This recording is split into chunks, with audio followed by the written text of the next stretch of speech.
Então, eu gostaria de agradecer, né, essa oportunidade de estarmos hoje juntos, conversando um pouco sobre as populações do campo, da floresta e das águas, né? Parabenizar a Universidade Federal do Ceará, né, a Faculdade de Medicina, a rede de médicos e médicas populares que organizou esse momento e que está se esforçando para criar espaços de diálogos participativos e interagir nesse momento da pandemia, né, para que a gente possa estar juntos em ideias, né, sonhos, utopias e construir novas perspectivas num momento muito desafiante. É muito bom encontrar aqui a Judite, né, e como cearense que eu estou falando e dando as boas-vindas aqui do Ceará, né, dos povos do campo, do sertão, e me sinto também da universidade, né, que foi onde eu fiz mestrado e doutorado,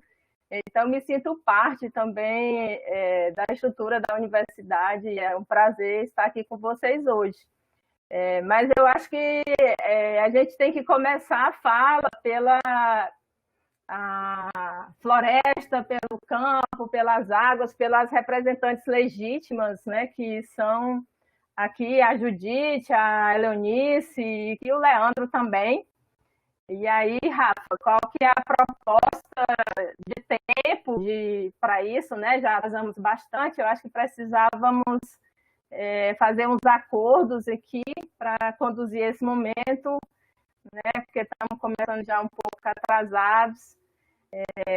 E aí, a Judite talvez trazer um pouco do cenário da floresta, enquanto o Leandro consegue se conectar para fazer uma mediação de uma interferência e eu falar depois. Não sei como é que está aí a possibilidade da Eleonice também. Vania, ele escutar aí. A Eleonice, infelizmente, ela teve problema com a conexão lá onde ela está. E aí ela está enviando um vídeo para a gente. Esse vídeo nós vamos upar aqui e mostrar, né, para os participantes. Então, eu sugeriria que vocês começassem as falas. Acho que o Leandro já consegue entrar. Em geral, a gente divide o tempo, uma breve apresentação de cada um de vocês, e em seguida as falas, as explanações, e depois a gente abre para o debate, né, com a possibilidade de a gente ler ou abrir o microfone para os convidados que estão participando da web. Não, beleza. Começo eu? Posso falar? Vocês conseguem me ouvir? Sim, estamos te ouvindo. Bem-vindo! Boa noite, gente. Boa noite. Boa noite.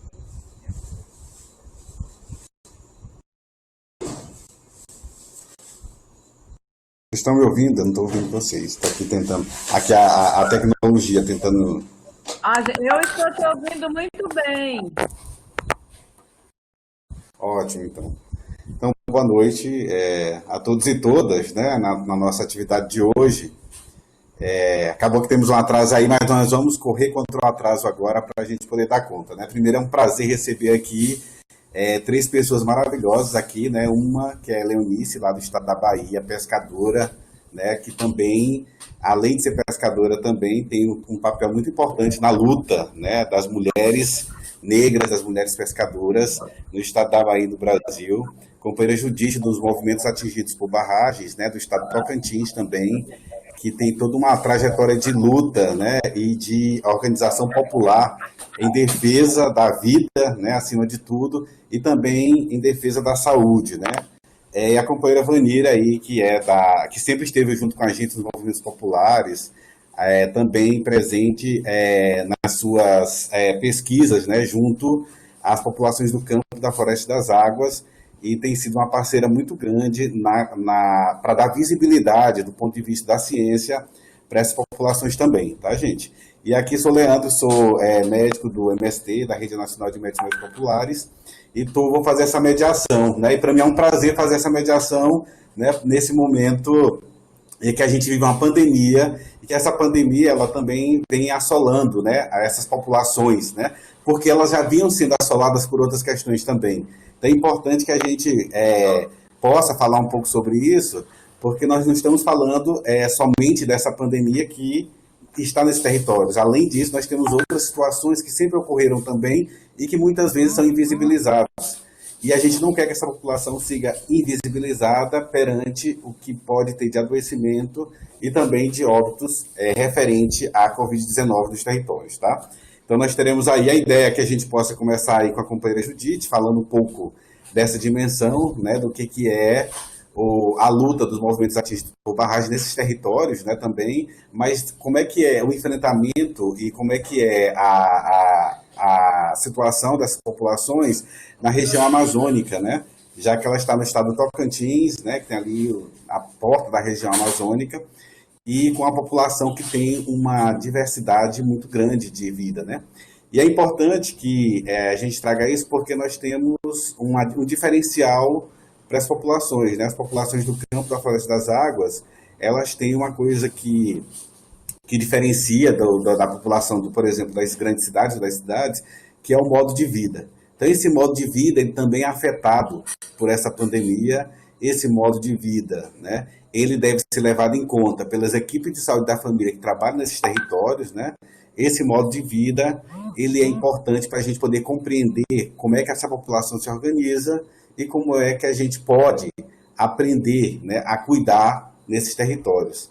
É um tema, a questão da população do campo da Floresta das Águas, é um tema que dentro dos movimentos populares, né, um tema que ganhou muita força, né, com o Grupo da Terra, da qual, inclusive, a Eleonice e a Judite também têm feito parte, né, no sentido de colaborar e, inclusive, de construir, né, ao que a gente chama da cartilha, que é da saúde das populações do campo da Floresta das Águas, que faz parte das políticas de equidade da saúde no SUS. E é por isso que a gente vai hoje tratar disso, né? Porque a gente está no GT de saúde das populações negligenciadas, e é aí que a gente quer trazer essas pessoas falando sobre, né? E para a gente também nessas condições. E aí, Judite, começando contigo, né? Como é que nesse momento, né, em que nós temos aí estados como o Pará, os estados do Amazonas, né? São regiões que já têm uma população da floresta, né, e tudo.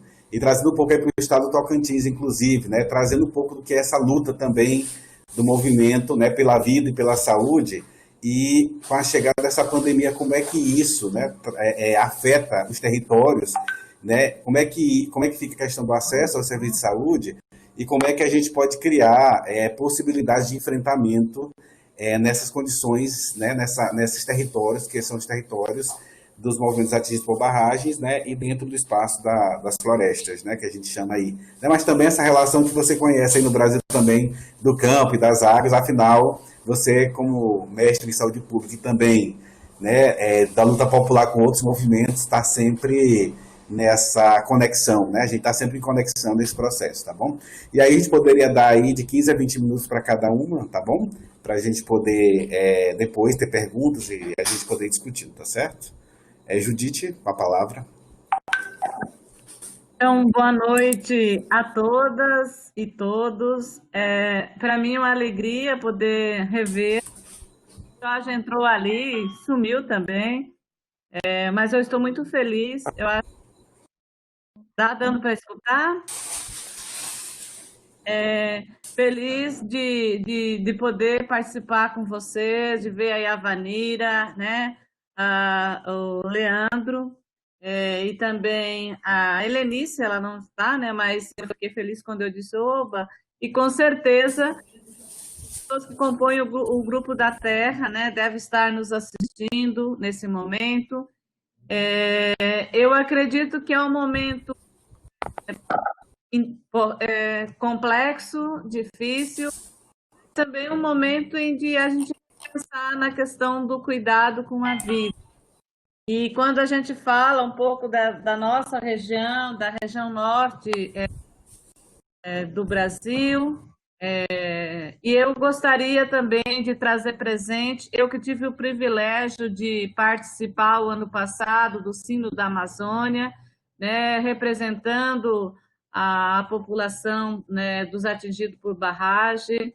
Aqui do meu estado, eu fui junto com o bispo, a única mulher que fui, né, a única pessoa também que fui dos leigos, e que eu acho que a gente vem tratando dessa temática, né, da Amazônia, né, da região norte, de, de que como é que a gente vida, né? E aí a gente começa um pouco nessa perspectiva de como hoje está a população do campo, da floresta, das águas, mas principalmente a população, né, que a gente está mais próxima, assim. Primeiro, a gente desde o início desse momento teve toda uma discussão, primeiro de entender um pouco esse processo. Também não foi fácil para nós, enquanto que estamos um pouco de frente, né, aí de direção de movimento, entender o que estava de fato acontecendo, né? Então, eu acho que isso também levou a gente a ter que fazer um estudo, refletir, saber como lidar, como ter esse cuidado com a vida, né? Eu acho que isso é importante. Dizer um pouco de como é que a gente está hoje. Assim, a gente tem uma diversidade, né? Nós temos várias populações que estão em momentos diferentes. Hoje nós temos o Pará, né, que é um estado onde todo mundo já sabe, bastante contaminado. Então, assim, partir um pouco da população nossa que é atingido está sendo bastante difícil, porque você tem ainda parte dessa população que vive especificamente na roça, que produzem o nosso alimento, parte, né, ainda vive naquele sofrimento de não ser reconhecido como atingido, e parte estão ainda em bairros na cidade, né? Então, nós temos populações contaminadas, populações com alimentação, populações que estão produzindo e automaticamente conseguem fazer, né, as cestas básicas para outros. Então, eu acho que desperta essa questão da ajuda, né, de poder, como é que cada um pode ajudar o outro. De um outro lado também, a gente vê um momento complexo, né, principalmente nas prefeituras, muitos se beneficiam desse momento e da população com entendimento e compreensão para fazer política, mesmo diante da dor e do sofrimento né, e também da morte, né? Nosso estado foi parecia que nós estávamos até nos vangloriando que nós não iríamos ter morte nem contaminar muitas pessoas contaminadas. Hoje nós já estamos com 70 pessoas mortas aí, quase 4.000 pessoas contaminadas, né? Tem cidades pequenas que têm índice altíssimo, principalmente as cidades que compõem a Belém, Brasília, né? Então, a gente tem todas essas questões aí em volta, né? E hoje eu estou no Conselho de Saúde aqui do Estado, então a gente a cada dia vai discutindo tem quantos leitos, como estão os leitos, né? Porque essa é a grande questão, né? Assim, até que ponto poder cuidar também nesse sentido. No trabalho, eu visitei vários municípios agora, a semana passada, né, fazendo uma distribuição de cesta e visitando algumas famílias, lógico, com todo cuidado, né? Que a gente até é esquisito um pouco, né? Ter que andar de máscara, né, de luva, toda vez que você pega uma coisa, tem que usar o álcool gel e, ao mesmo tempo, fazer esse trabalho, né, de como se cuidar e de como se prevenir com a nossa população. Temos município onde as pessoas têm muito medo, né, de ser contaminado, principalmente o pessoal das comunidades rurais. A gente teve uma comunidade agora que eu fui que eles não deixam entrar ninguém, não importa se você vai levar comida, se é a Judite. Mas a Judite veio de uma cidade contaminada, ela não vai entrar. E eles foram bem claros, ó, você deixa aí num lugar e nós vamos pegar, mas você não vai entrar lá não, né? Então, também toda essa questão, né, do pavor, do medo, né? Acho também, assim, hoje, diante de tudo isso que a gente está vivenciando politicamente, né? É, a gente tem quebrado muito esse diálogo. Acho que se nós hoje tivéssemos o grupo da Terra, né? Eu acho que a gente teria mais uma força, né, em fazer um pouco, ampliar, né, esse debate a nível de Estado, junto ao governo estadual, né, municipal. A gente tem, eu no Conselho de Saúde tenho tentado entender que muitos conselheiros ainda não conseguem ter essa noção, e vive, eu acho que também isso atrapalha muito. Esse dia a gente fazia um pouco essa Tá discussão, certo, Valquíria. que muitas informações falsas, muitas coisas que não são verdadeiras, né, e que acaba também influenciando o nosso povo, né? Então, assim, andando por aí, muitas pessoas perguntavam assim para a gente: é verdade que estão dizendo que o chá de tal cura o coronavírus, né? Não, esse chá não cura, não existe nenhum tratamento, né? Então, eu acho bastante difícil esse momento também, por ter tantas mentiras. Aqui no nosso estado mesmo, a gente teve um doutor que perdeu o seu Corém por divulgar tantas mentiras sobre essa questão do coronavírus, né? Que aquele vídeo que um passa para lá, passa para cá, e que vai, em vez de ajudar e contribuir, traz muitas desinformações, né?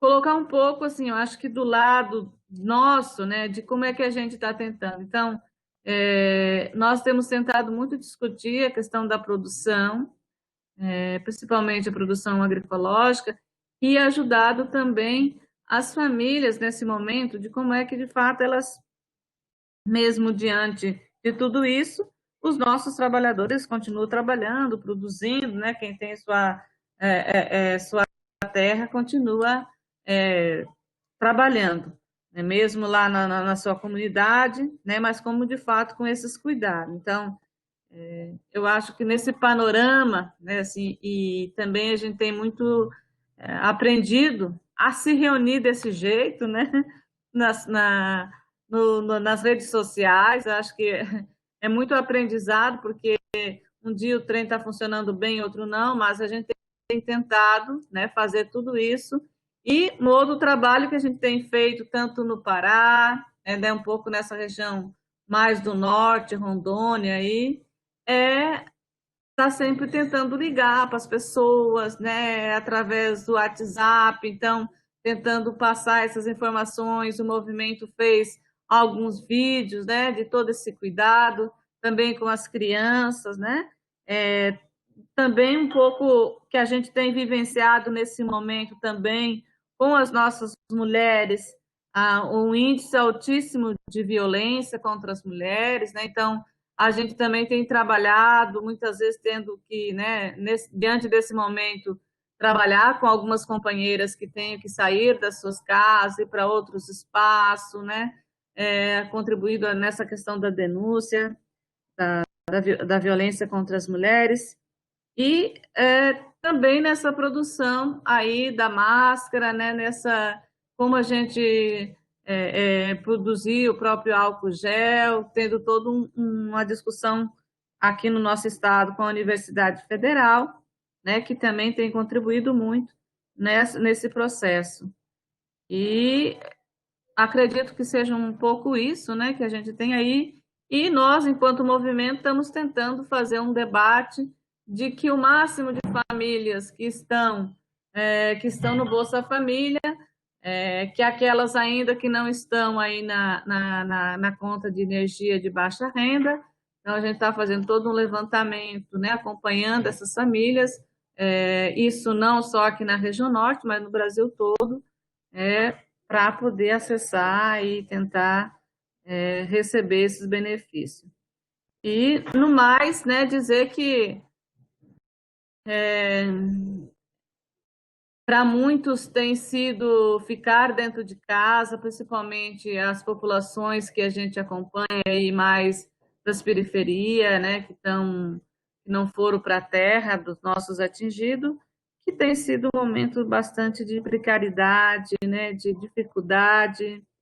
Nossa população, muitos não conseguiram acessar o benefício emergencial, e isso também dificulta, né, principalmente as pessoas também que produzem seus produtos para poder vender esses produtos na cidade, que não estão fazendo nesse momento, então tem tido bastante dificuldade nesse sentido. Há um pouco o panorama assim que a gente tem vivenciado e nas reuniões que a gente tem tido do movimento a nível nacional, seria um pouco essa discussão, né? Então, a gente também tem participado desse debate também da Articulação Nacional de Agroecologia, que também nos tem colocado, né, um pouco esse panorama da dificuldade, ao mesmo tempo do incentivo, mas também da dificuldade que a nossa população tem passado. Trazer também que hoje, para nós, uma das populações também que a gente tem feito um debate junto aos CIMES, também às dioceses e o movimento indígena aqui da região norte, é sobre a população indígena, né, que estão aí no processo, que estão se contaminando também com o coronavírus. Então, há uma preocupação, há toda uma discussão de como, de fato, a gente tentar ajudar os nossos irmãos indígenas nesse momento. Acho que é isso. Depois, se tiver mais alguma coisa, a gente vai falando.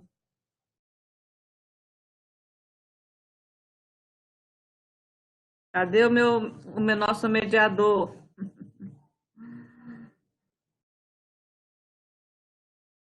Será que não acabou meu tempo?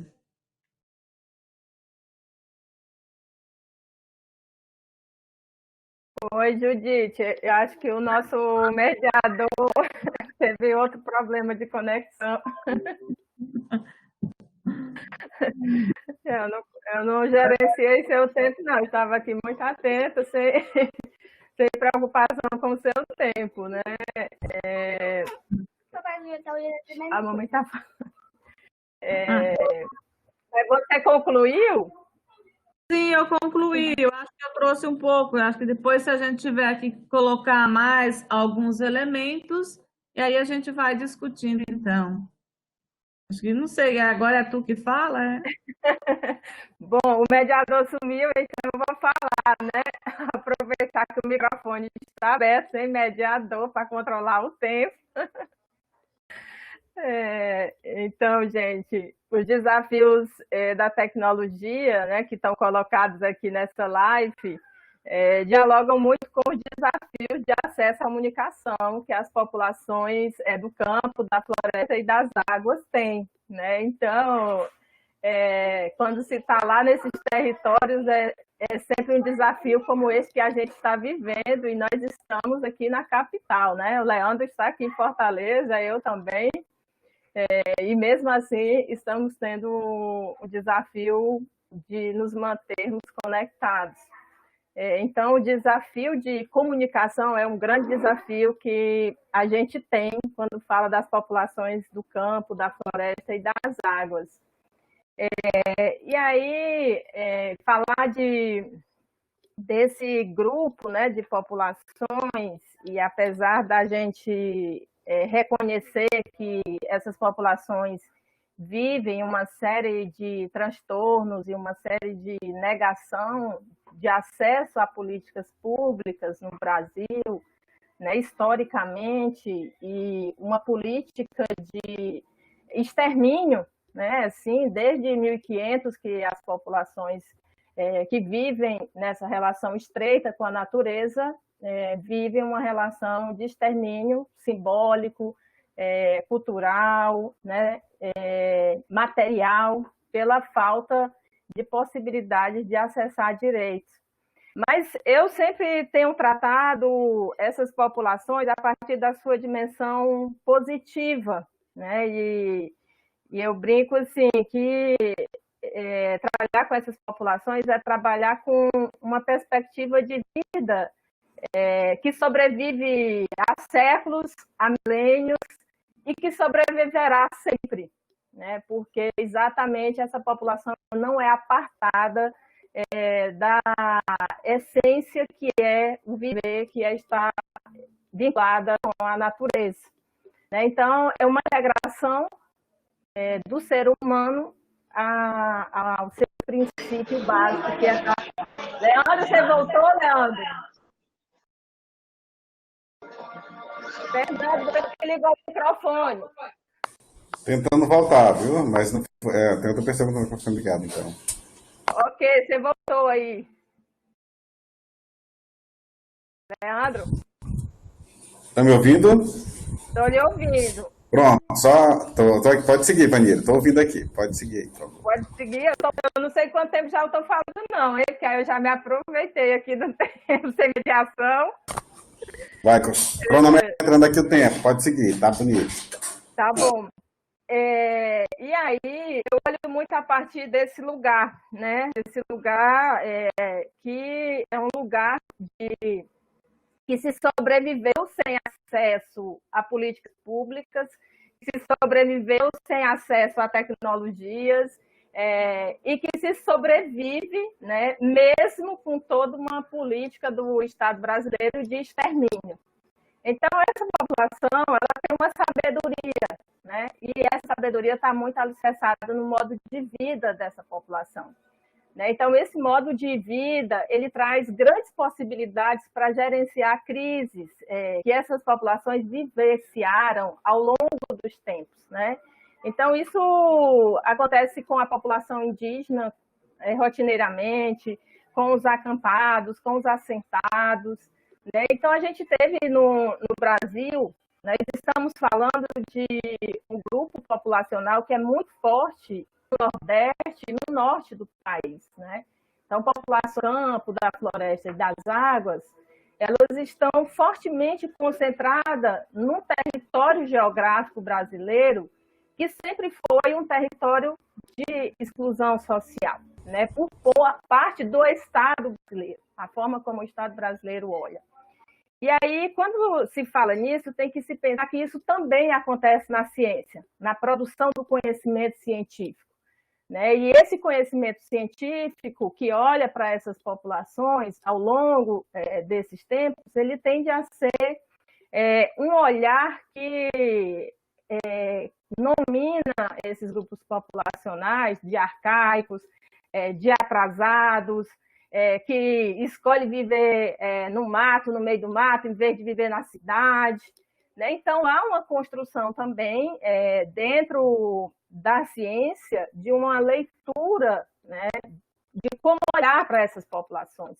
E isso também é muito forte na saúde, né? Então, quando se trabalha pesquisas em saúde, e aí eu vou trazer esse olhar mais para cá, que é onde eu trabalho, sempre com as populações aqui, mais especialmente do semiárido, né, e do Ceará, é que há um processo na formação acadêmica, né, de olhar para essas populações com essa capacidade de nós, de fora, intervirmos nesses cenários, modificá-los conforme o que nós achamos que é correto, né? E aí isso é um processo que hoje a gente pode dizer que ele está em muita transformação, né, esse processo. Exatamente porque nós temos uma possibilidade hoje de estar mais conectados e conversarmos mais dentro de uma outra perspectiva de fazer ciência na academia, né? Então, eu estava olhando aqui, assim, dos participantes, tem colegas da Fiocruz, como o Marcelo Firpo, tem o Jorge, né, aqui conectado, né? Um está em Brasília, o outro está no Rio de Janeiro, aí tem a Tauana, lá de Itauá, né, que pesquisa os agricultores lá de Itauá. Então, assim, essa possibilidade, né, que a gente consegue criar de estar junto, pensar uma outra ciência, uma forma de produzir conhecimentos em favor da vida e que considera os processos de negação, de exclusão e a opressão que o Estado faz e encontra possibilidades criativas de reverter esse processo, eu acho que é muito forte nessa população. E isso eu acho que é a grande possibilidade de enfrentamento da pandemia. Né? Então, esses dias eu estava dizendo assim, nossa, a gente sempre falou tanto do isolamento geográfico, né? Das populações remotas, né? Que estão isoladas, e agora, estar no campo, mesmo com dificuldade de acesso à comunicação, e eu imagino que muitos territórios brasileiros tenham pessoas que nem sabem da existência da pandemia, acredito que tenham populações e tenham pessoas que nem sabem que existe esse vírus, elas estão muito mais protegidas naquele hábito, né? Então, o vírus é um agente externo que vem, né? E aí as formas de se proteger na pandemia, elas estão muito presentes já no cotidiano da vida dessas populações. E eu rememorando, né, forma como a gente vivia há alguns anos atrás e como a gente vive hoje, né? E a gente vê como nós temos uma dependência até de máscaras, né? O serviço de saúde dependência até de máscara para a vida da China, e como nós temos a potência nesse território de produzirmos os mecanismos de nos protegermos. Né? Então, a gente, em todo o território do campo, da floresta e das águas, tem populações que tem uma costureira, tem a parteira, tem uma pessoa que sabe fazer o sabão, né? Então a gente fazia o sabão lá com a ossica, né? E aí assim, você produzia os seus... pegava o juazeiro e fazia o shampoo para lavar a cabeça dos meninos. Então, assim, da própria natureza, das próprias plantas que estavam ali, se produziam os aspectos para a higiene e para cuidado em saúde, como os chás, né, como outras ervas medicinais e outras práticas terapêuticas. E eu acho que a pandemia ela coloca muito em xeque esse modelo, né, da nossa sociedade de viver em cidades, em grandes aglomerados, mesmo distantes, porque moramos todos num prédio de 25 andares, mas ninguém se conhece e ninguém está ativamente junto. Né? Estamos aglomerados em um determinado espaço geográfico. E essas populações, elas vivem muito mais espaçadas, mas verdadeiramente juntas, porque elas têm lutas comuns, elas têm objetivos comuns, elas têm ideias comuns, elas têm práticas de sobreviver comuns. Né? E aí eu acho que isso nos ensina muito mais nesse momento agora. E qual que seria o nosso papel, né, de ciência? E aí eu fico me questionando, porque a gente trabalha muito com a pesquisa participativa, né, com a pesquisação, né, com esse diálogo de saberes, né? Temos lido algumas vertentes, como o professor Boaventura de Souza Santos, o Brandão, né, o Tiolan, o Marcelo Firpo, que traz o conceito da promoção emancipatória da saúde. A gente tem, e a gente sempre está muito junto, né? E aí trabalhamos muito a partir disso. E como que agora, nesse cenário, a gente pensa criativamente outras possibilidades de fazer as coisas acontecerem, né? Incorporando a tecnologia também no processo de trabalho da gente, mas sem perder essa grande e valiosa dimensão da afetividade, né? Da amorosidade e do reconhecimento dos saberes que são produzidos por essas populações. E aí eu diria assim, a gente nunca viveu uma pandemia, então é tudo muito novo, né? Para nós que estamos na academia, que somos cientistas, é um grande desafio também, né? Precisamos pensar as nossas metodologias contextualizadas a essa realidade nova que surge. E é uma realidade desconhecida para nós também. Então, a gente tem numerosas questões de investigações e podemos avançar muito no método científico nesse momento para produzir conhecimentos que sejam essenciais, né, para essas populações nesse momento. E aí eu fico sempre com algumas questões em relação ao papel, né, da ciência, e nesse momento a ciência tem sido muito questionada, defendida, criticada, e ela está no cenário político, né? Então é fundamental pensar a relação ciência e política, né? E não desconsiderar que a ciência também teve, ao longo da sua trajetória, vínculos políticos que, de certa forma, encaminharam a produção do conhecimento para alguns lugares, né? E a indústria farmacêutica é um exemplo disso, né? Então, nós temos doenças negligenciadas, como a hanseníase e a tuberculose, né, que tem casos gigantescos ainda na população brasileira, que está muito relacionada à falta de investimento da indústria farmacêutica em drogas mais efetivas, porque essas populações são populações negligenciadas, são as populações que estão nas periferias urbanas, são as populações mais pobres, né? Então, há uma ciência também que serve a interesses econômicos e políticos. E aí é muito importante a gente ter clareza dessa ciência, né, que a gente precisa construir junto com movimentos populares, né? E para dentro das nossas instituições também, que não adianta a gente ter só uma ciência que produz a vacina. O tipo de pesquisa que produz a vacina é um tipo de pesquisa radicalmente diferente da pesquisa que eu fiz com o Leandro, por exemplo, no mestrado dele. É uma pesquisa necessária, mas a gente precisa trazer uma perspectiva ética para essa pesquisa que produz a vacina, né? Então, a produção da vacina em si, a produção do anticorpo em si, não esgota a discussão da ciência e da pesquisa, né? Então, os movimentos populares, eu acho, têm uma grande tarefa que estar pautando essas questões, porque são produzidos novos insumos, novos medicamentos, novos anticorpos, e eles só chegam para grupos minoritários da população. Então, não se trata só de ter ou não ter a vacina, né?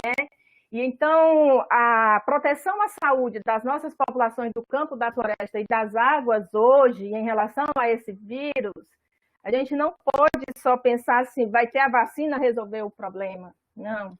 A gente tem que saber que a vacina vai ser produzida desta mesma forma que são produzidos outros medicamentos e que também não chegam para as nossas populações.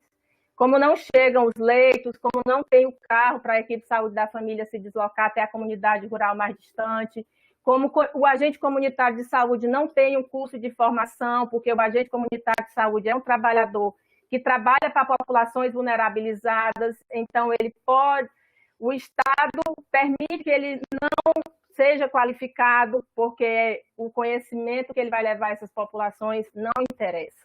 Então, não é à toa que até hoje, mais de 30 anos de agente comunitário, os agentes comunitários não tiveram curso técnico, né? Então, não tem uma profissionalização desse trabalhador. E aí tem uma grande questão da saúde dos trabalhadores da saúde, que está entremeada a tudo isso, né? Porque se constituiu uma ideia de SUS para pobre, né? De um sistema de saúde pública para essas populações. E o que nós temos visto é que a defesa do Sistema Universal de Saúde, a gente estava perdendo ela nos últimos anos, com uma emenda constitucional que teve há algum tempo, congelamento dos gastos de saúde por 25 anos. E a pandemia trouxe uma grande questão, que foi colocar o sistema de saúde em evidência.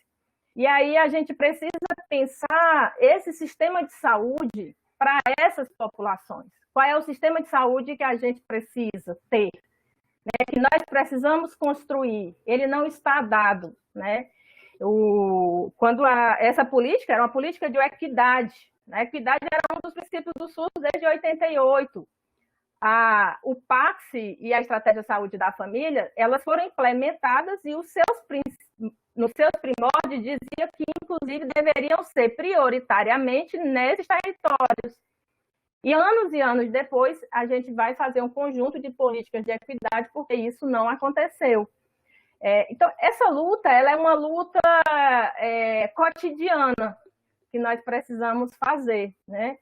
E uma das grandes contribuições que eu vejo que nós da academia podemos fazer é levar essas discussões para mais grupos, né? E atuar numa perspectiva transdisciplinar, porque o modo de vida dessas populações que gera saúde, né? E aí gera saúde na perspectiva de gestação mesmo, sempre na sua forma de viver, a gente tem um conhecimento em saúde muito fechado.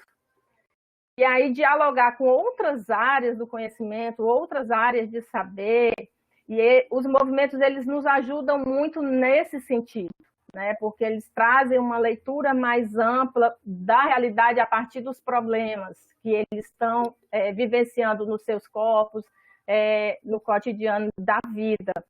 E uma outra questão é disputar realmente o espaço acadêmico.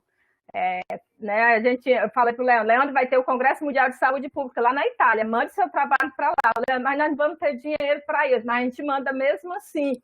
A gente precisa mostrar que existe essa população aqui, que essa população produz conhecimento científico, e a gente precisa chegar a esses espaços de poder e mostrar isso para o conjunto da sociedade.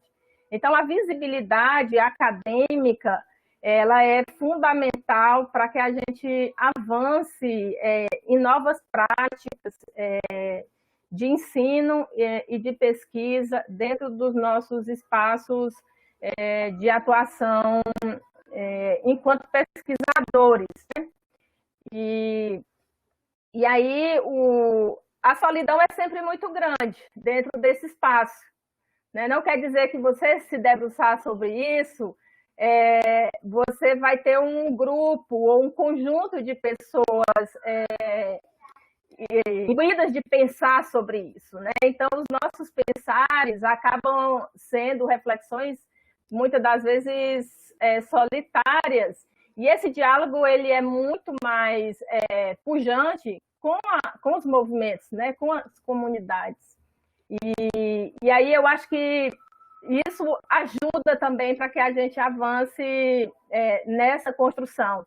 Não vejo a questão acadêmica de nós não sermos um pensamento hegemônico e da gente não ter essa acolhida tão fortemente dentro da academia como um limite ou entrave, mas eu vejo como algo que também faz com que nós permanecemos críticos das nossas instituições, críticos da ciência que praticamos, críticos das nossas perspectivas e, ao mesmo tempo, vigilantes desse processo para que a gente não reproduza o que é o status quo, que é o que está proposto para a gente academicamente, né? Então, é um desafio, mas, ao mesmo tempo, é algo que nos ajuda a permanecer vivos em uma outra trajetória.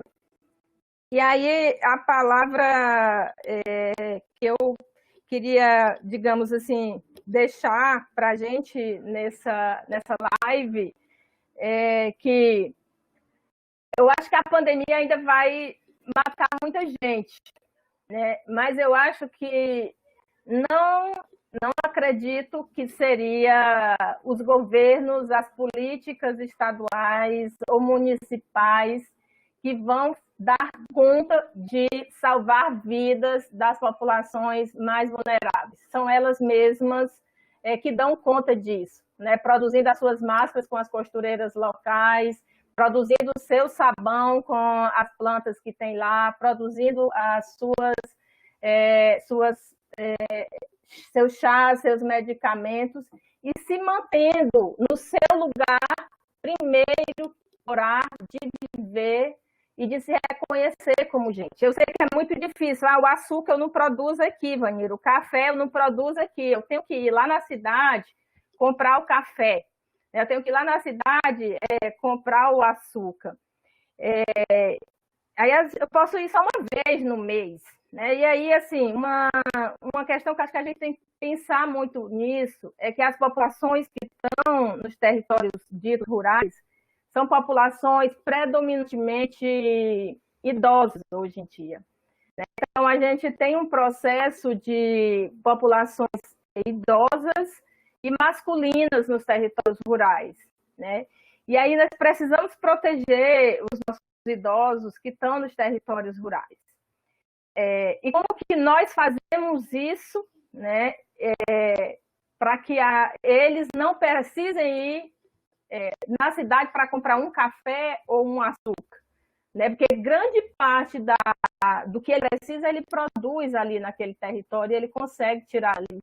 Então, eu acho que a gente precisa pensar nas redes de apoio, nas redes de solidariedade, que esses territórios precisam ter nesse momento fortalecido.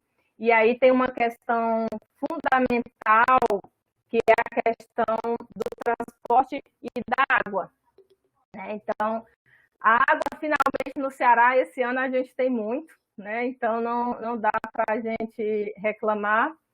E aí, nas populações do campo, da floresta e das águas, apesar da gente ter dificuldade de acesso à água de qualidade e em quantidade suficiente, né, para consumo humano, mas eu acredito que, ao menos aqui em Ará, a gente possa ter um acesso à água para a higiene básica da família.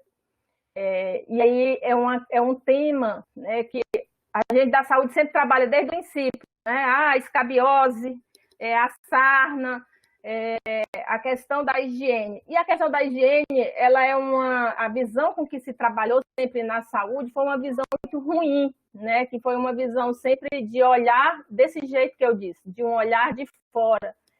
Então, para uma pessoa que vive na terra, né, que pega com as suas mãos uma plantinha, muda para cá, que abre as covas com a mão para plantar o milho, a terra não é suja, né?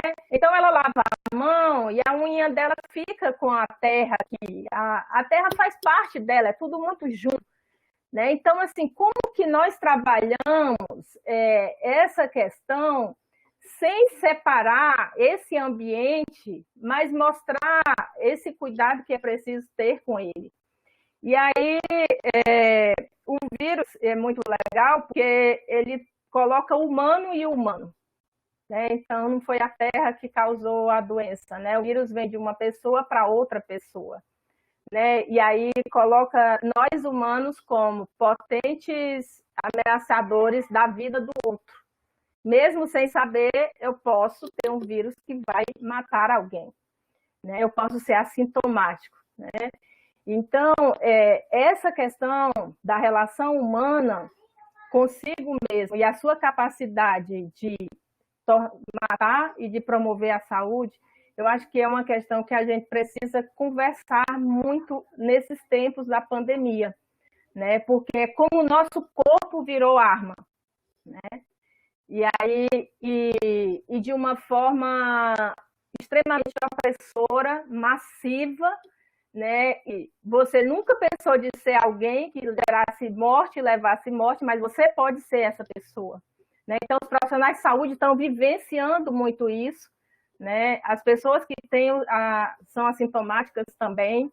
E aí, como que nós trabalhamos essa dimensão dessa apropriação do corpo por um vírus que nos são dito que a gente é capaz de fazer isso. Então, acho que é preciso a gente trabalhar essa questão do isolamento e da proteção e da transmissão a partir de outros princípios, né? E não nessa perspectiva de considerar o outro como um agente pode ser o causador da minha morte. Né? Então, eu acho que isso tem sido muito vinculado nas mídias sociais e eu penso que nós que trabalhamos com essas populações precisamos pensar isso de forma diferente.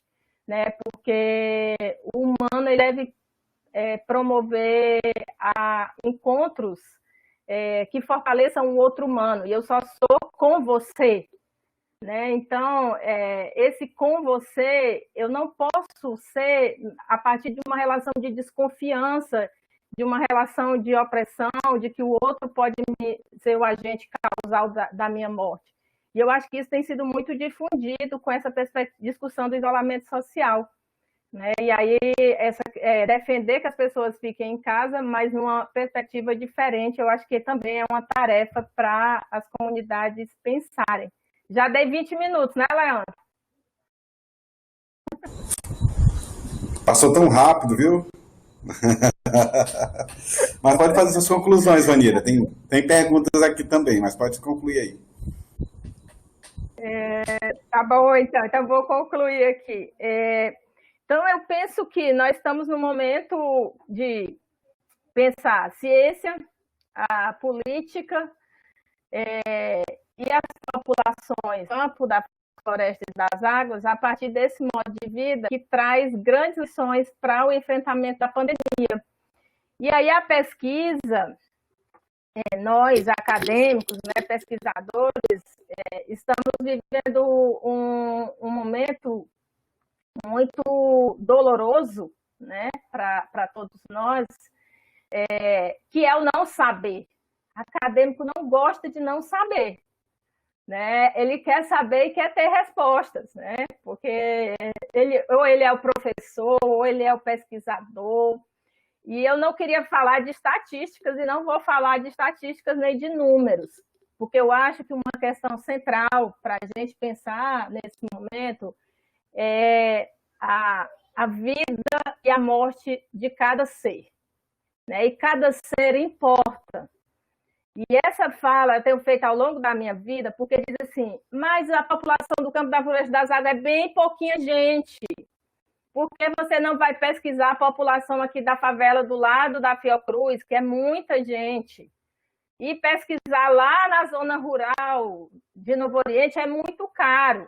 E é muito longe. E é pouca gente que essa pesquisa vai beneficiar, né? Então, tem uma fala dos números que nós precisamos estar muito atentos. Os números, eles são importantes. Precisamos contar os mortos, precisamos contar os prejuízos, mas, primeiramente, nós precisamos olhar para cada família, para cada pessoa, e cada pessoa importa, né? Então, cada vida importa, cada ser importa. E eu acho que nós que estamos trabalhando com pesquisa qualitativa, com pesquisa participativa, mesmo que utilizemos os números em termos ilustrativos, nós temos que trabalhar numa perspectiva de que uma pessoa de uma família, de uma comunidade rural, que tem o seu ente querido que vai morrer sozinho no hospital e que ele não vai ter nenhum familiar do lado e que depois ele vai para o cemitério com o caixão fechado, o que essa pessoa vai viver ao longo dos seus anos de vida, esse familiar ou essa família toda de 10, de 15, de 5 pessoas, vai gerar um estresse, um sofrimento pós-traumático que nós não temos capacidade de dimensionar nesse momento, que é a questão de morte, de luto e de como viver após a morte nesse momento, né? Então, eu acho que essa tarefa também de pensar qualitativamente, né, amorosamente, as perdas e as famílias que vão ser vítimas desse processo, porque não é só um morto, né? Todas essas famílias que vão ser afetadas quando ela perde uma pessoa e perde desse jeito. Então, nós precisamos ampliar para essa dimensão do cuidado à família, né? E de pensar a abordagem às famílias que estão expostas ao contexto de vulnerabilidade, e não os indivíduos, e não só um determinado grupo, né? E assim, como que nós pensamos a partir de dimensão de família e de dimensão de outros grupos e de dimensões comunitárias, né? Eu acho que isso é uma grande questão para nós refletirmos também, e eu acho que é fundamental a gente interagir com a plenária que vai estar aqui, a plateia, que é uma plateia que eu acho que vai me dar muito mais respostas, porque essas são questões que eu estou aqui o tempo todo, né, pensando como que eu vou entrar em contato, né, com uma família e com uma pessoa que teve o seu ente querido que foi tomado desta forma, nessas condições, sem ele poder fazer o ritual religioso que ele faria, né, sem poder fazer o ritual que ele faria no domicílio para o sepultamento. Ou seja, nós estamos tendo grandes feridas nos rituais. E os rituais, eles são fundamentalmente promotores de saúde e vida.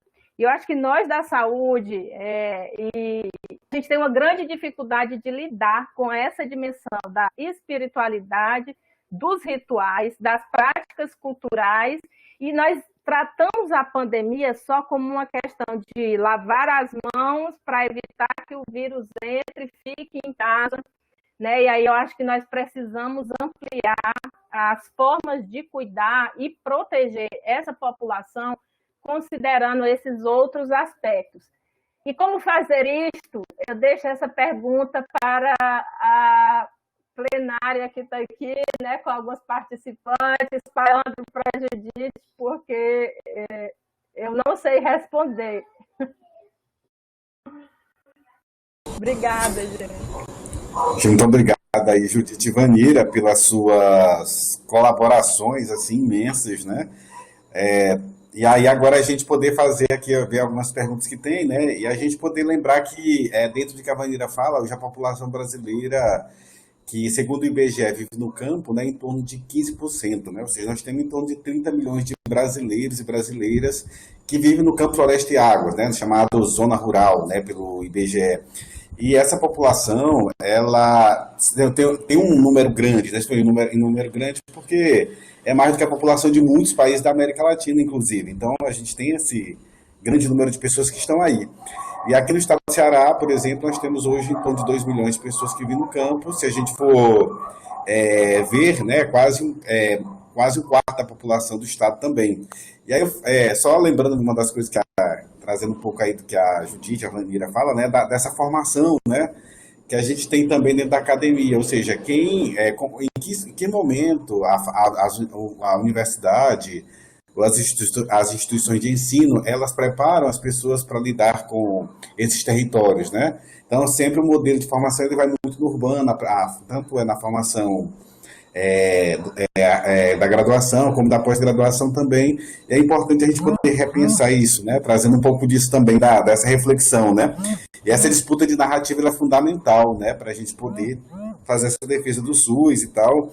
E aí, a Judite fez mestrado pela Fiocruz, né? Vanira hoje é pesquisadora da Fiocruz, e a Fiocruz fez 120 anos agora, né? E é isso que a gente espera dessa instituição, né? Parabenizando a instituição, mas dizendo que o quanto ela produziu, né, e produz saúde, né, pesquisas em saúde que possam realmente beneficiar o povo brasileiro, né? E principalmente as populações mais vulneráveis, como a gente está vendo agora também, né? Acho que tem alguém com o áudio ligado aí. E aí é um desafio, né? Como foi colocada a questão das vacinas, né? Encontrar vacina para a Covid-19, né, vai ser um desafio. Outro desafio vai ser a gente democratizar isso também, né? Então, depois que tiver encontrada, quando é que vai chegar para essas populações mais vulneráveis, né? Entre elas a que a gente está falando aqui também, né? E aí o desafio da vigilância popular em saúde, algumas experiências têm sido bem legais na MST, que tem um relato de assentamentos aqui no estado, por exemplo, que a própria comunidade, né, os próprios assentados e assentadas organizaram barreiras sanitárias, né, populares, onde as pessoas ficam na entrada, orientando quem vai chegar e quem vai à cidade, como se proteger, ao entrar, como é que deve fazer, a questão do próprio distanciamento social, tudo, e é feito pela própria comunidade no sentido de fazer as proteções comunitárias também, né, então as barreiras, a gente chama de barreiras sanitárias populares, né, assim como vigilâncias populares dos territórios também.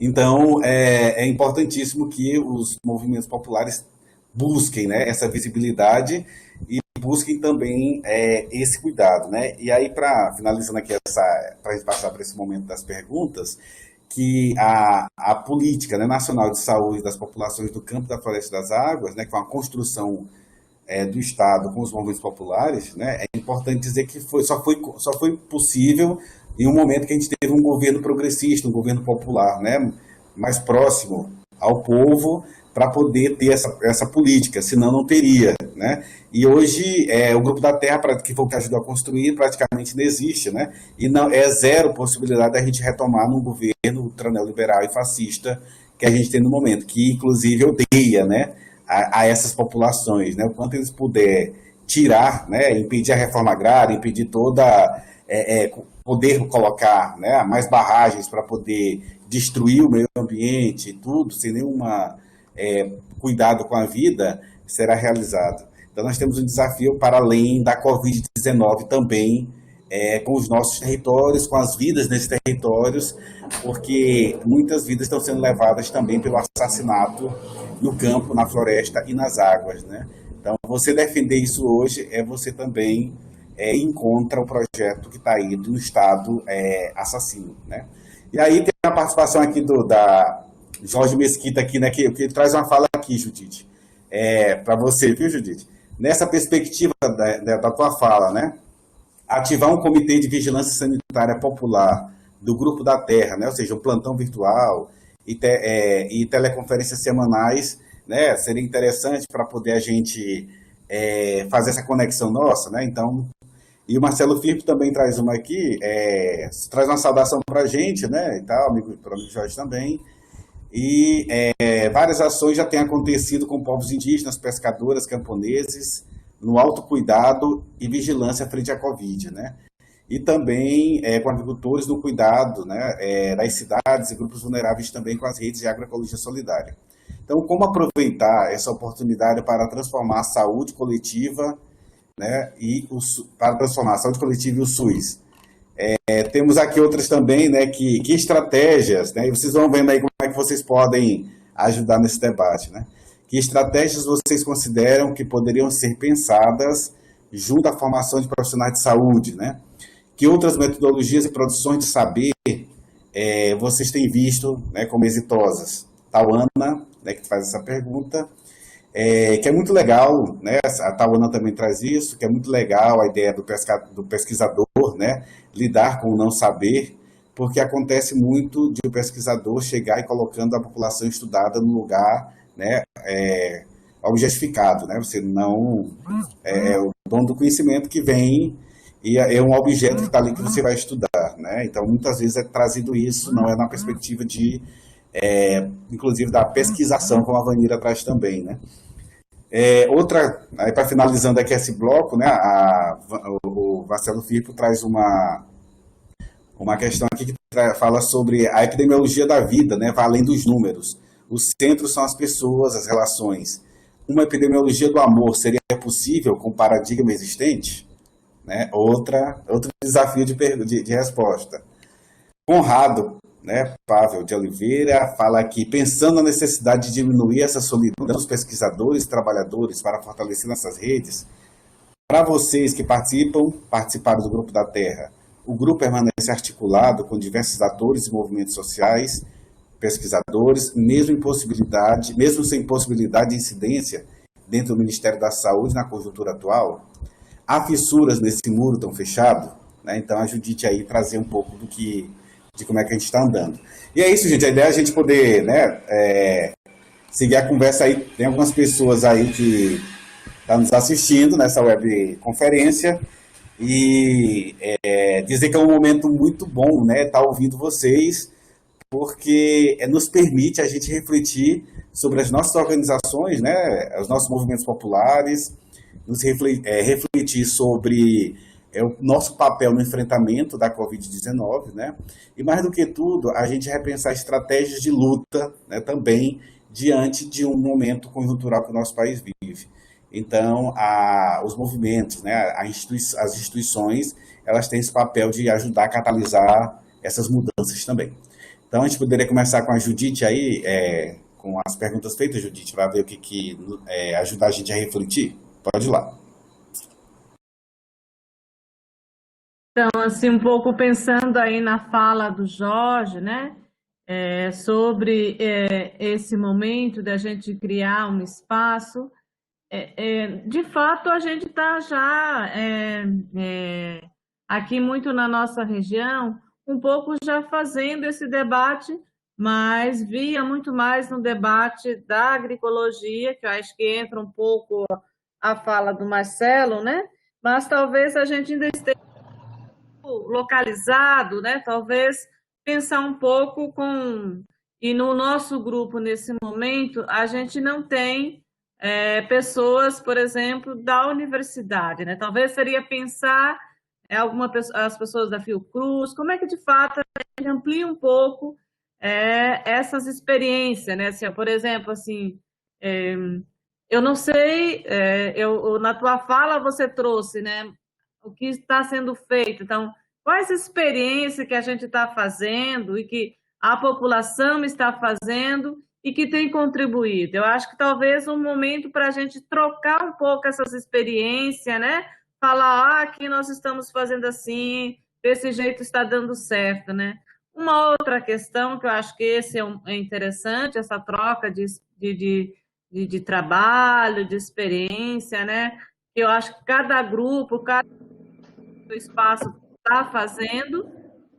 Uma outra questão também que eu acho interessante, né, ao pensar nessa proposta, é como também a gente articula, por exemplo, né, nos estados, um pouco também trabalhar essa questão da comunicação. Eu ainda vejo isso com muita fragilidade, né, assim, nós até no movimento discutimos isso, discutimos também na articulação de agroecologia, como trabalhar a informação. Nós temos, assim, ó, nós, enfim, enquanto movimento, temos muito mais essa coisa mais do humano, mais do próximo, né? Mas a comunicação, ela é um desafio, porque, assim, nós ainda temos muita dificuldade, né? De como é que a gente amplia para chegar a comunicação com mais, não sei como seria a palavra, mais efetiva ao nosso povo, né? Porque nós estamos nesse momento numa briga, que é a briga, né, dos fake news, das mentiras e o que é real, né? E uma outra coisa que eu queria, assim, acho que a Vanira trouxe na fala dela, mas a população do campo, floresta e das águas, mesmo diante de toda essa questão da pandemia, eles têm, e o Leonardo também colocou, feito muita estratégia de como vivenciar, como viver esse momento com o seu próprio cuidado. Acho que tem, você vai nas comunidades, você vê as pessoas dizendo, olha, tu tem que ter cuidado, tem que, né, tomar chá, porque uma questão é, eles dizem assim, a gente tem que manter o corpo da gente protegido, né? Então, eu penso que, nesse sentido, as pessoas, elas têm essa questão. Eu acho que ainda, para nós, dos movimentos, é um pouco ainda, eu colocaria como um desafio, é como a gente ter, né, mais essa relação, essa interligação com os pesquisadores. Eu acho que isso ainda a gente precisa estar mais próximo, né? Talvez os pesquisadores fossem, nesse momento, as universidades, também um espaço que pudesse contribuir também nessa questão da comunicação, né? Acho que essa é uma questão. E, por último, não sei se como de fato, assim, uma outra questão que eu acho que a gente precisaria ver é como também a gente trazer os nossos médicos, né? Estou vendo que o Leonardo está aí. Mas a gente, nesse momento, às vezes a gente fica um pouco meio isolado, né? Assim, como também ter vocês mais próximos, né? Os médicos da rede popular, como eles também para dar um pouco esse apoio, né? Eu acho assim, nós estamos aprendendo, né? Nessa pandemia a gente também aprende. E eu acho que para nós, os movimentos, também é um espaço de aprender. Mas eu acho também que vocês contribuiriam com nos ajudando, inclusive, a nos articular melhor nesse entendimento, na discussão e na mensagem que, de fato, a gente quer contribuir com a população nossa. Não sei se respondi ou se embalharei tudo aí. Diz como é que é. Ai, ai. Obrigado pela colaboração aí, Judite. Muito bem. Eu acho que a gente refletir sobre isso, né? Um pouco atrás do papel dos movimentos populares, do papel da saúde dentro dos movimentos populares, né? Então, se a gente quer chegar, né, nas populações de Campo Floresta e Águas, nas populações das periferias, que são populações vulneráveis, né? Quando a gente fala de saúde, é uma coisa que mexe com todo mundo, né? Porque o que você mais quer? Eu quero saúde. Com saúde eu luto, né? Com saúde eu consigo lutar contra as opressões. Então é muito isso também que a gente tem dentro das nossas organizações. Mas como é que esse debate se fortalece dentro, pode se fortalecer mais ainda dentro dos nossos movimentos, né? E quando a gente fala do serviço assistencial, né? É a gente lembrar da grande dificuldade de acesso que ainda tem em grande parte do nosso país à saúde, à assistência à saúde, né? Então é importante que a gente reflita sobre isso, porque ainda tem muitos locais, né, apesar da expansão, da estratégia da família toda que teve, né, nos últimos anos, mas ainda hoje existem populações que têm muita dificuldade de acesso, né? E isso é uma questão da gente poder ainda fazer a luta dentro dos movimentos também, né? Apesar de que a gente, por exemplo, na questão do programa Mais Médico, teve acesso, né, a principalmente regiões mais isoladas, e aí é importante que a gente possa continuar nessa luta, né? A luta ela vai ser fundamental para a gente poder seguir na batalha, não somente contra a Covid-19, mas também por outras necessidades de saúde nos territórios. Vanira, você agora trazendo aí os elementos de reflexão também. Antes, eu queria só colocar uma questãozinha que eu lembro. Posso? Pode sim, pode ficar à vontade. Não, eu queria, dentro desse debate, trazer uma questão que eu acho que a gente precisaria também, nesse grupo, pensar um pouco, que é a questão da saúde mental. Tendo isso com muita força, principalmente, assim, eu andei um pouco e ouvindo muito, assim, as pessoas têm se tornado para elas também um momento difícil, porque há um pavor, há um medo, né? Então a gente ouviu muito isso de que isso também traz um problema que é de depressão, que é de angústia, né? Uma outra coisa que as pessoas têm colocado muito, eu tenho medo de morrer sozinha. E a outra assim, ninguém nem vai poder me velar, porque isso é uma questão cultural, né? As pessoas, esse é o momento que as pessoas se aproximam. Então, há uma angústia, tem gente que está passando mal, só em pensar nisso, né? Então, também nessa estratégia, como a gente pensar um pouco essa questão. E aí trazer também que para nós, os movimentos, às vezes também é um pouco complexo isso, né? Porque às vezes você sabe que você vai ter que dialogar com essa pessoa, muitas vezes você precisa ir até aí, levar alguma coisa, levar alimento, mas para a gente também há um pouco de dificuldade, né? Porque a gente fica um pouco assim, meio apavorado com isso. Então, eu acredito que esse também seja uma temática que a gente precisa discutir aí.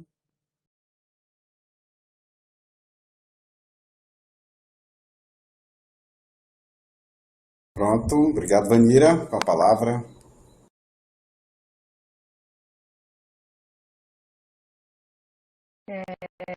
Então, gente, ouvindo aqui, né, as perguntas, a Judite, o Leandro, eu fiquei pensando, né, questões bem complexas que foram colocadas, e uma coisa que eu acho muito bacana da gente se permitir nesse momento é esse momento de viver o desconhecido e, diante do desconhecido, o não saber, né? E o não ter respostas prontas.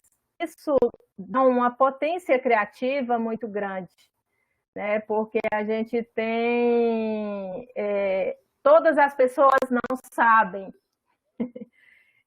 todas as pessoas estão, de certa forma, em pé de igualdade, né? Então, isso é muito legal de se viver, né? Eu sei que nós estamos vivendo um momento divisor de águas na história da humanidade, né? E esse vírus ele criou essa oportunidade para a humanidade de se repensar numa perspectiva de que nós não sabemos tudo ou sabemos muito pouco sobre algumas coisas. Então, às vezes, nós podemos saber muito sobre uma tecnologia, mas podemos saber muito pouco confortar alguém que perde alguém nessas condições, como a Judite falou, nessa situação de medo, né? E como depois a pessoa vai viver com isso. E aí, quando nem os pesquisadores e nem a sociedade sabem, e nem os políticos sabem, é assim que a nossa imaginação e a nossa criatividade aflora, né? E aí eu acho que isso é muito bom. Tem um áudio ligado, Leandro, que está... E aí é um grande desafio para quem trabalha com a pesquisa, né, com a ciência. E na saúde coletiva, principalmente, na saúde, que nós temos uma trajetória de pensar a saúde muito em cima da matemática, da epidemiologia, das taxas e dos números, né? Então, assim, agora, todo dia, percentual de leitos ocupados na UTI, número de casos, número de mortes, né? Então, assim, é um modelo matemático muito forte de fazer saúde que nós temos na nossa sociedade. E aí, nós temos muitas questões da subjetividade, né, do humano, que é colocado nesse momento com esse vírus, que não são questões estatísticas, né? E o Marcelo falou assim, perguntou, é possível, né, construir uma epidemiologia da vida e do amor, considerando os paradigmas atuais? E aí, assim, eu sou muito sonhadora, né? Eu acho que porque eu sonho tanto, eu virei até pesquisadora da Fiocruz, porque eu nasci lá no interior do Ceará e eu não era para ser pesquisadora da Fiocruz, né? Porque eu não estudei aqui nos melhores colégios de Fortaleza, eu não fiz graduação na UFC. Então, eu acho que esse momento é um momento de efervescência do novo, né? De nascer paradigmas, de nascer metodologias, de nascer conceitos, de nascer novas formas da sociedade se cuidar, de se organizar. Porque o vírus coloca em xeque todo um modelo, uma tradição humana de se cuidar e de fazer saúde, né? Então, ele mostra todas as fragilidades, e isso não é só no Brasil. São em países como que têm sistemas universais fortes, né? Como os países da Europa, são em países ultracapitalistas, como a China, os Estados Unidos têm 100 mortos, né? Os Estados Unidos.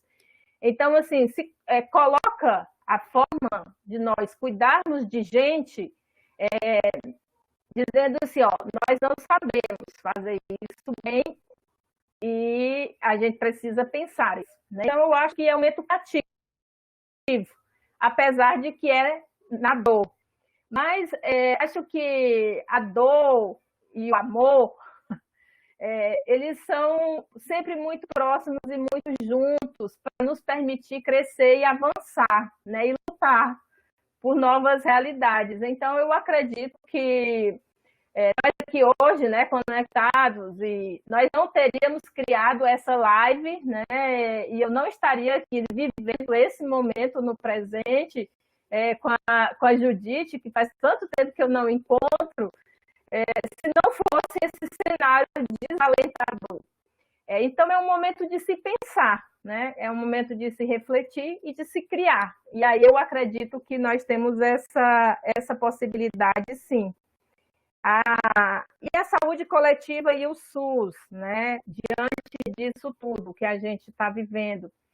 A saúde coletiva, ela tem grandes desafios na sua história, né? Porque ela ainda é muito ancorada nessa vertente da ciência clássica, né? E aí nós precisamos nos aproximar mais e conversar mais, como a Judite disse, dos movimentos, né, os pesquisadores que estão na saúde coletiva, para encontrarmos outras possibilidades de termos pesquisadores que necessariamente precisam produzir um outro tipo de ciência, mas em diálogo conosco, né, e compreendendo esse processo de uma forma ética.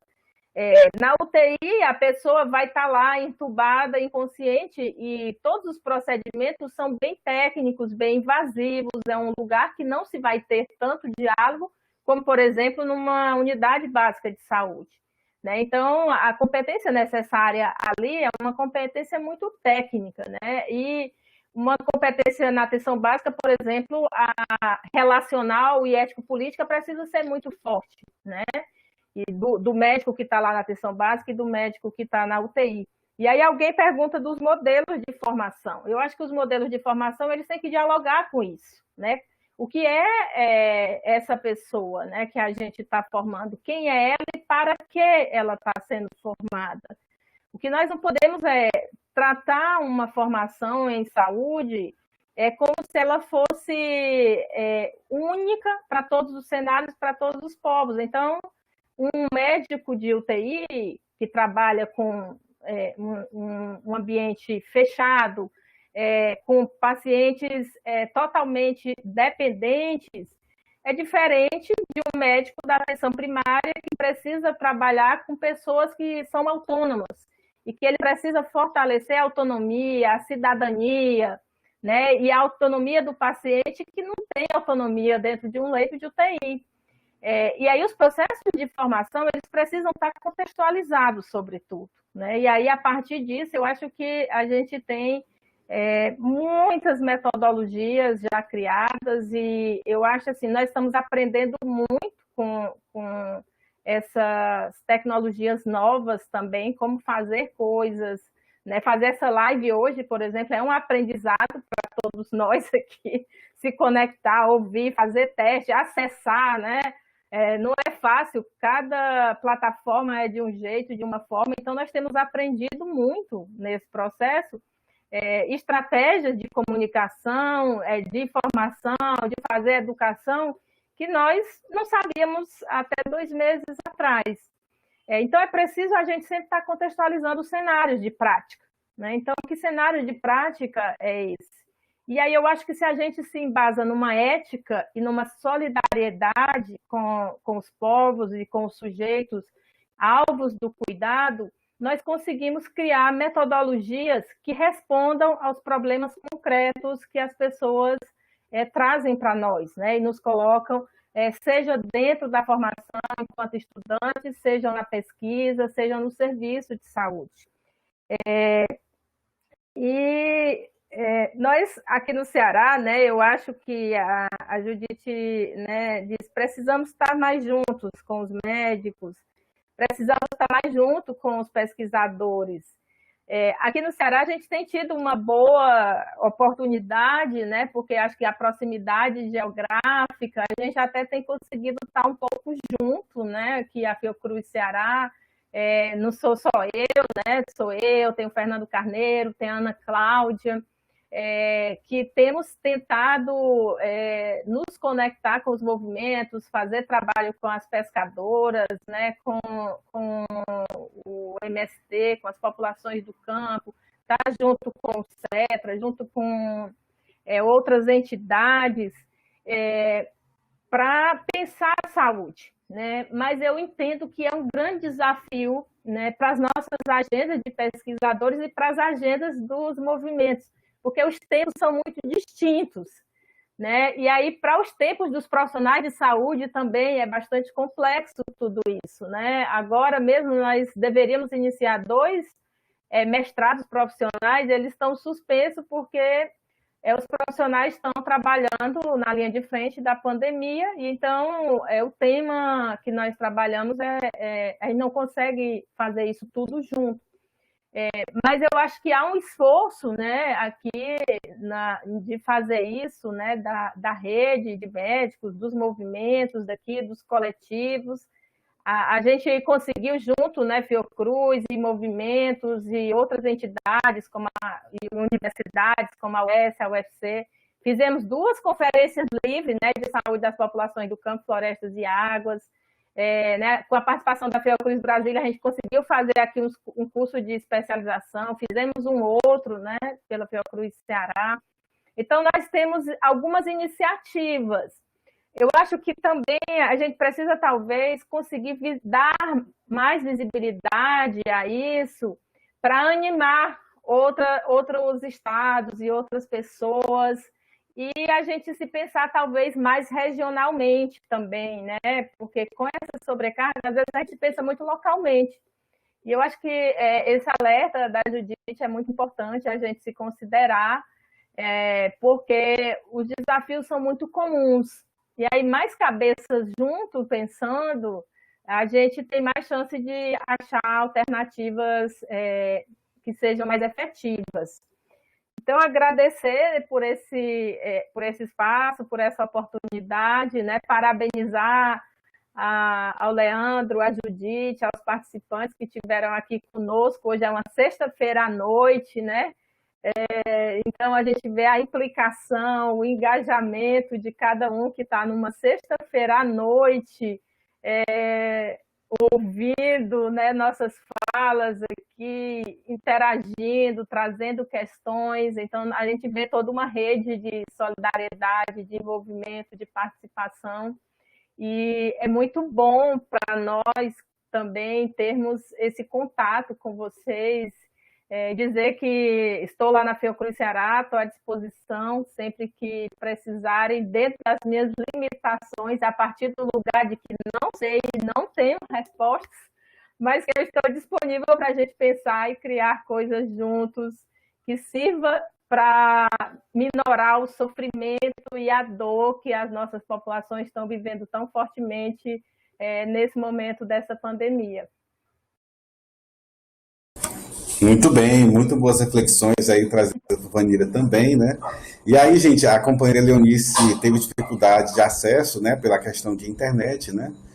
E, infelizmente não pôde estar conosco. Com certeza seria uma colaboração muito grande da vivência dela enquanto pescadora, né, enquanto também pessoa que está na pesquisa também, né?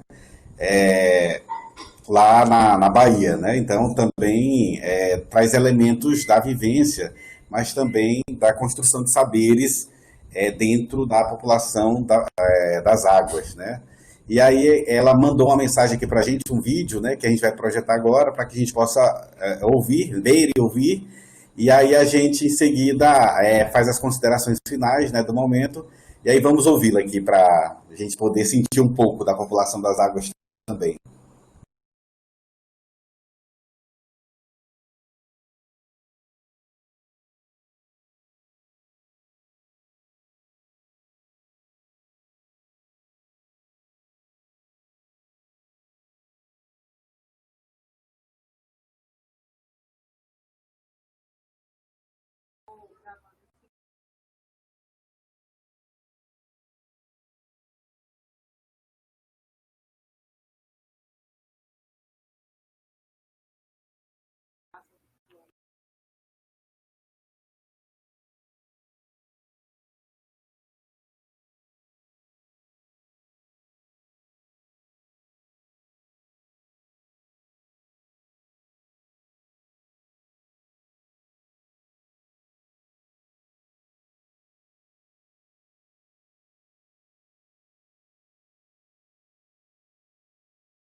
Muito obrigado, Leonice, pela sua fala aqui, pela sua colaboração conosco, né? Já tive a oportunidade de estar com você em mesas, né, em outras atividades e de ouvi-la também e do quanto a sua fala nos faz uma reflexão, né, enquanto movimento popular, mas também enquanto academia para a gente repensar, né, o cuidado, repensar a saúde, repensar os territórios, né, e a gente poder repensar que tipo de sociedade a gente quer construir, né, respeitando também toda a cultura, né, todo o espaço territorial das populações do campo, floresta e águas, tá certo?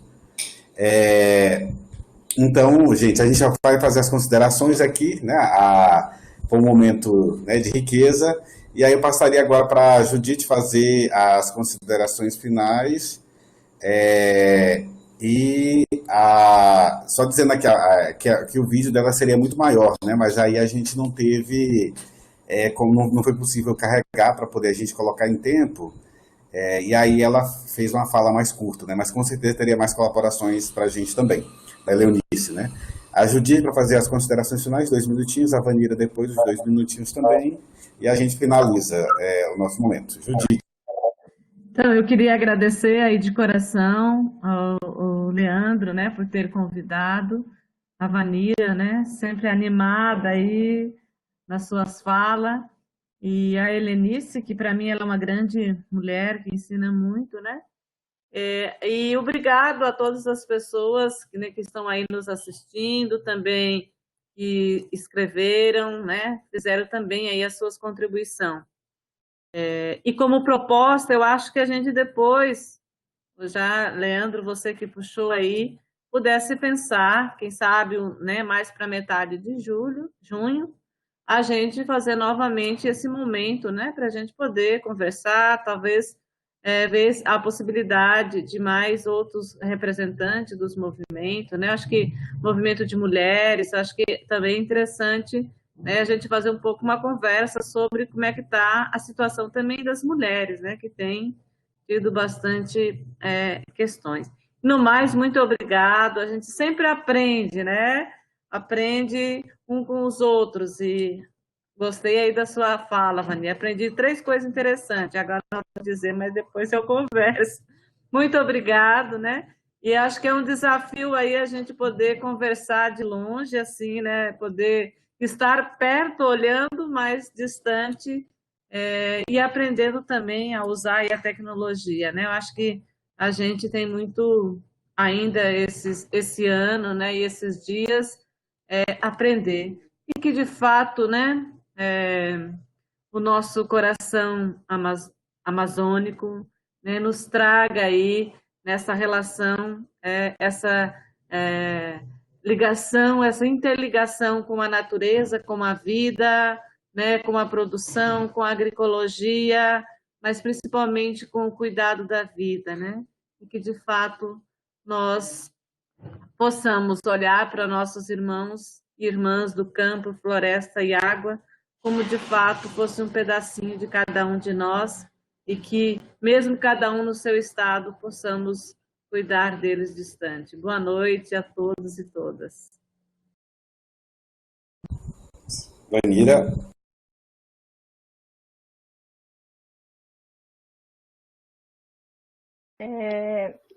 Só dialogar só um pouquinho com a Judite em relação a essa questão da mulher.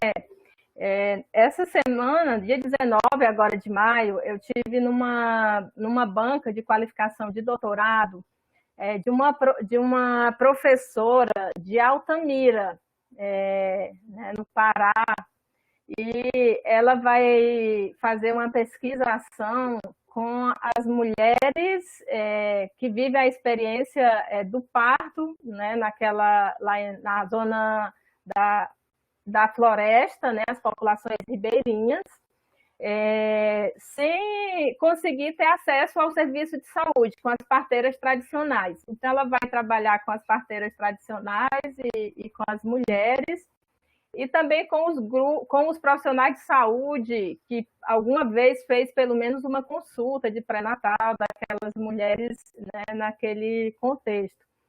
E aí, como você está na região amazônica, e falando da gente se juntar, ela é do Rio Grande do Norte, essa professora, né? Passou para a Faculdade de Medicina de Altamira, e está fazendo doutorado na Universidade Federal de Santa Catarina, com um grupo da enfermagem que trabalha em promoção de saúde a partir do Paulo Freire, né? Da educação popular. E aí o trabalho dela é uma proposta muito linda, muito interessante, né? Um grupo muito bacana. E aí, para a gente, você dizendo, né, que eu estou animada, assim, às vezes nós podemos não nos ver, né? E não saber que nós existimos, mas a gente existe em muitos cenários, em muitos lugares, né? E aí, eu acho que uma coisa legal dessa conectividade hoje é que nós estamos talvez nos achando mais, né?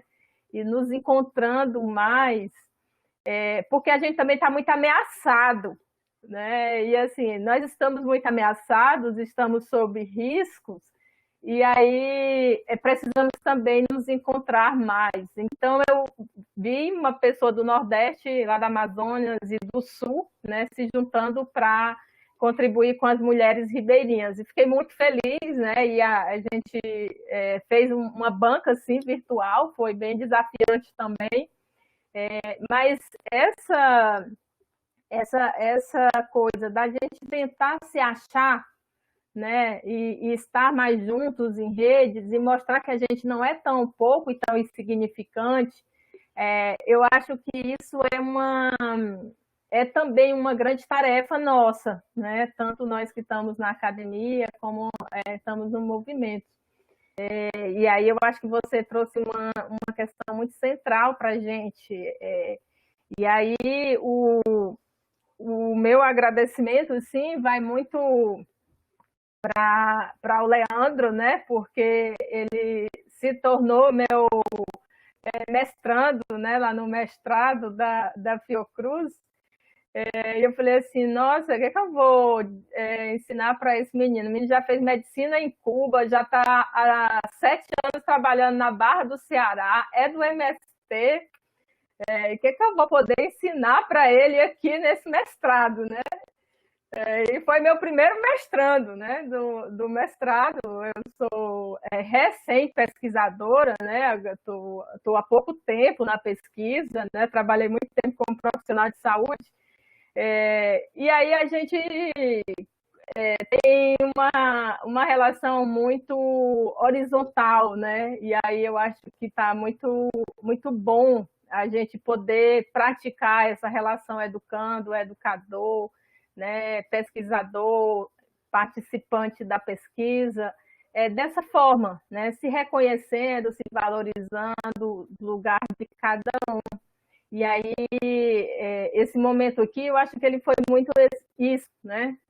Esse compartilhar, essa troca, né? E a gente se dar forças para se animar. Acho que ainda vamos morrer muitos, né?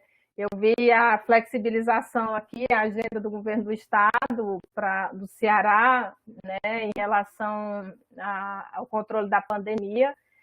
Eu acho assustador, eu não acredito muito nos modelos matemáticos que dizem que a pandemia aqui no Ceará vai ficar como está, então eu acho extremamente preocupante. Eu acho que nós temos que nos cuidar muito dessas pessoas que a gente ama e que a gente luta por elas ao longo de uma vida, junto ao poder público, né, e também trabalhar muito junto a elas, porque elas podem se proteger mais do que o Estado está disposto a protegê-las, né? E aí essa animação, ela é uma animação também muito com esse pé no chão, Judite, sabendo assim que nós ainda teremos muitos mortos, mas nós não podemos perder a capacidade de sorrir, não podemos perder a nossa ternura, a nossa amorosidade, porque também quem está morrendo precisa disso, né? Dos bons sentimentos e das boas emoções e das boas lutas para que as nossas crianças de hoje possam vir a ter uma sociedade melhor para elas partilharem no futuro muito breve. Então, eu sei que a nossa tarefa do presente ela é árdua, ela é cruel, mas eu acredito em cada um de vocês que estão aqui, numa sexta-feira à noite, né, quase 9 horas da noite, construindo um mundo melhor a partir das suas ideias e dos seus sonhos. Então, grata a todos vocês por a oportunidade e parabéns pela iniciativa do GT, né, de Populações Negligenciadas. Um abraço.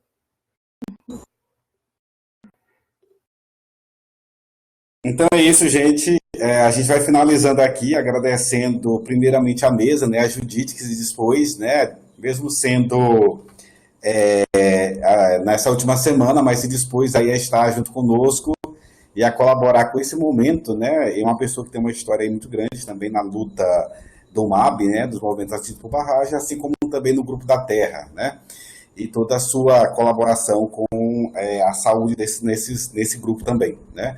Companheira Leonice, que não pôde estar conosco, mas com certeza tem feito colaborações imensas também em várias atividades do nosso país, né, junto aos movimentos populares também, nossa gratidão, tá certo? Vanira aí, companheira de luta, né, e de pesquisa, né, e eu sou muito suspeito para falar, né, o mestrando aqui agradecendo é muito suspeito, mas agradecer a sua colaboração de sempre com os movimentos, né, e particularmente a ajudar a gente a pensar, né. Acho que uma das grandes coisas sempre que tu coloca pesquisa para quem e para quem, né, que acho que é esse retorno que a gente tem que dar, e aí, Judite, trazendo isso, que os médicos e médicas têm que dar esse retorno para a sociedade, assim como outros profissionais também, né, mas principalmente numa categoria que é tão elitizada no nosso país. O nosso desafio, né, dentro da Faculdade de Medicina também é estar lá junto, e acho que a Vanira traz muito isso, né, de enfrentar. A gente tem que ocupar os espaços, né, hoje eu estou lá como professor da Universidade Federal do Ceará também, né, a gente tem que estar nos movimentos, a gente tem que estar construindo as narrativas, é muita tarefa, hein? A gente tem que estar lutando, né, não descansa nem um minuto. Mas isso é muito bom porque você aprende, né, e reaprende a poder fazer a diferença onde você está. E é muito da pesquisação, né? Então, siga com esse dom, né, essa magia, essa energia de fazer as pessoas quererem fazer sempre transformações a partir do conhecimento que elas adquirem também em um espaço institucional, né, e junto aos movimentos populares. Agradecendo também a Vanira por essas oportunidades. Agradecer a nossa galera aí do NUTEDS, né, que sem eles, né, sem a TI, a gente não poderia fazer. O Diego está aí também, e tem outro também que acho que está junto conosco aí, mas aí esse grupo que tem colaborado com a gente, com o GT, de Populações Negligenciadas, né. Agradecer ao GT também, né, Rafaela Barros aí, que é uma das pessoas, que é estudante de medicina da Rede de Médicos Populares, que não descansa um minuto, né, para poder dar conta de realizar tantas atividades e envolver tantas pessoas e possibilitar tanta energia, né. Ela diz que é sagitariana igual eu, né, é muita energia também para a gente poder fazer, né, Rafa? Então, agradecer aí esse grupo do GT, né, especialmente a Rafaela, e agradecer os participantes, né, companheiros aí da Fiocruz que estiveram presentes, companheiros aí da Rede de Médicos e Médicos Populares, que acompanharam também, pessoas do interior aqui do estado, de outros estados também, que fizeram essa colaboração, gente. Importante, para a gente finalizar, a gente sempre repensar as nossas relações com a natureza, né, com a vida, nesses momentos de pandemia. Importante que a gente possa, né, ficar em casa, mas não em silêncio, né, que a gente fique também fazendo os nossos gritos perante as injustiças, né, denunciando as mazelas e anunciando a esperança, né. E como diz uma poesia de Mário Benedetti, né, aqui diz, não te rendas, né, não te rindas, então que a gente nunca se renda para o fascismo, né, que nossas energias estejam sempre vibrando para a gente lutar contra aquilo que nos adoece, aquilo que nos mata. Por isso, né, fora Bolsonaro, e finalizando com a grande fala do MST, né, que é o conceito de saúde. Saúde é a capacidade da gente lutar contra tudo que nos oprime. Nesse momento, a nossa saúde tem que estar muito boa, muito firme, muito forte, né, e a gente tomando chás, né, as rezas, tudo aquilo que a população do Campo Floresta Água tem de tradição para a gente poder lutar contra o fascismo, gente. E a população do Campo Floresta Água tem essa tarefa de fazer essa luta, porque seremos, né, a população que mais, uma das que é mais afetada com essa política neoliberal. Então, por isso, né, a gente fecha com essa poesia de Mário Benedetti, que é não te renda ao fascismo, mesmo que o frio queime, mesmo que as noites escuras sejam longas, mesmo que muitas vezes a gente chore, mesmo que muitas vezes a dor venha, a gente sabe que o amanhã virá também e que a gente vai estar, com certeza, comemorando um novo período da nossa história. Então, um grande abraço a cada um e a cada uma e seguimos em combate, né? Abração, obrigado mesmo. E, gente, e até a próxima, junho, julho, agosto, a gente vai se ver novamente. Tchau, tchau.